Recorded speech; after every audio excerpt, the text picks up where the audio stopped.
Hi guys, welcome back to our channel. இந்த வீடியோவில் நீங்கள் என்ன பார்த்துட்ருக்கீங்கன்னா, எங்கள் வீட்டுக்கிட்ட இருக்கிற ஒரு கோயிலுக்கு வந்து நான் ட்ராவல் பண்ணிகிட்ருக்கேன். அதை வந்து நீங்கள் இதில் பார்த்துட்ருக்கீங்க. அந்த கோயில் பேர் என்னென்னு பார்த்தீங்கன்னா கரட்டுமேடு ரத்னகிரி முருகன் டெம்பிள். அதுதான் வந்து அந்த கோயில். இந்த கோயில் கரெக்டாக லொக்கேஷன் எங்கே இருக்குதுன்னு பார்த்தீங்கன்னா, சரவணம்பட்டியிலேருந்து சத்தியமங்கலம் போகிற ரோட்டில் இருக்குது இந்த கோயில். கரெக்டான லொக்கேஷன் எங்கள் வீட்டிலேருந்து பார்த்தீங்கன்னா ஒரு 2-3 கிலோமீட்டர் டிஸ்டன்ஸ் தான் இருக்கும். ஒரு 5 மினிட்ஸில் நம்ம ட்ராவல் பண்ணி போகிற மாதிரி தான் இருக்கும். ஸோ வந்து ஈவினிங் டைம் வந்துட்டு ரெகுலராக இங்கே போவோம். இந்த கோயில் வந்து கோயம்புத்தூரில் இருக்கிறவங்களுக்கு வந்துட்டு நிறைய பேருக்கு தெரிஞ்சுக்கிறதுக்கு வாய்ப்பு இருக்குது. பட் வந்து வெளியிலேருந்து ஒன் டே நம்ம கோயம்புத்தூர் சுற்றி பார்க்கணுன்னு வரவங்க வந்துட்டு மோஸ்ட்லி இந்த கோயிலுக்கெலாம் வர்றதில்லைன்னு நினைக்கிறேன். ஏன்னா வந்து க்ரௌட் வந்து சுத்தமாக இருக்காது கோயிலில். அது விசேஷ நாட்களில் மட்டும்தான் க்ரௌடு இருக்கிறத பார்க்க முடியும்.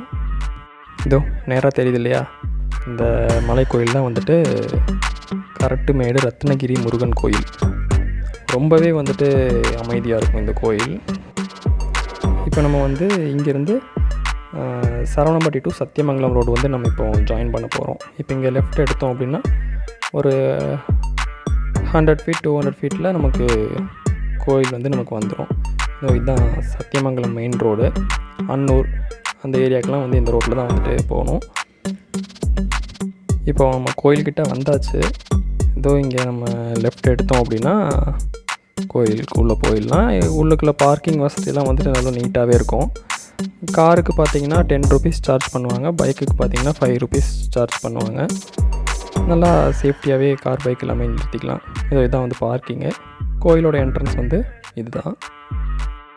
நம்ம காரை இங்கே நிறுத்திட்டு மலையேற ஸ்டார்ட் பண்ணலாம். முன்னாடி பார்த்திங்கன்னா பிள்ளையார் கோயில் ஒன்று சின்னதாக இருக்கும்.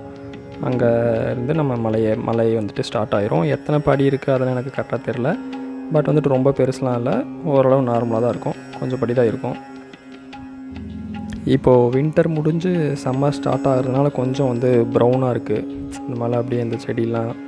இதே நீங்கள் வந்து மான்சூன் சீசனில் வந்தீங்க அப்படின்னா பயங்கர க்ரீனிஷாக இருக்கும். ஒரு காட்டுக்குள்ளே நடந்து போகிற ஃபீல் தான் இருக்கும். ரொம்பவே வந்துட்டு நல்லாயிருக்கும் இந்த கோயில். ஒரு குட் ஃபீலாக இருக்கும் வந்துட்டு போனால். மேலே கோயில் பார்த்திங்கன்னா சின்ன கோயில் தான், ரொம்ப பெரிய கோயிலில் இல்லை, சின்னதாக தான் இருக்கும். இங்கே வந்துட்டு இடும்பன் சன்னதி இருக்குது. இது முடிச்சுட்டு நம்ம மேலே போனோம்னா இன்னொரு சன்னதி வரும், கன்னிமார்கள் சன்னதின்னு வரும். இதோ அதுதான் இது. லெஃப்ட் சைடில் போனோம்னா கன்னிமார்கள் சன்னதி. அதையும் பார்த்துட்டு நம்ம மேலே போனோம் அப்படின்னா முருகன் சன்னதி வந்துடும். நம்ம மேலே வந்துட்டோம் இங்கே கோயிலுக்கு. இங்கேருந்து பார்த்தோன்னா கோயம்புத்தூர் ஃபுல்லாகவே வந்துட்டு நமக்கு நல்லா தெரியும். பேக் சைடு போனால் இன்னுமே நல்லா தெரியும். பட் அங்கே வந்து ஒர்க் போயிட்டு இருக்கிறதுனால பின்னாடி வந்துட்டு அலௌடு கிடையாது. அதனால நம்ம ஃப்ரண்ட்டில் தான் வந்துட்டு நின்று பார்த்துக்கிட்டு இருக்கோம். இது வந்து கோயம்புத்தூரோட ஒரு சைடு இது.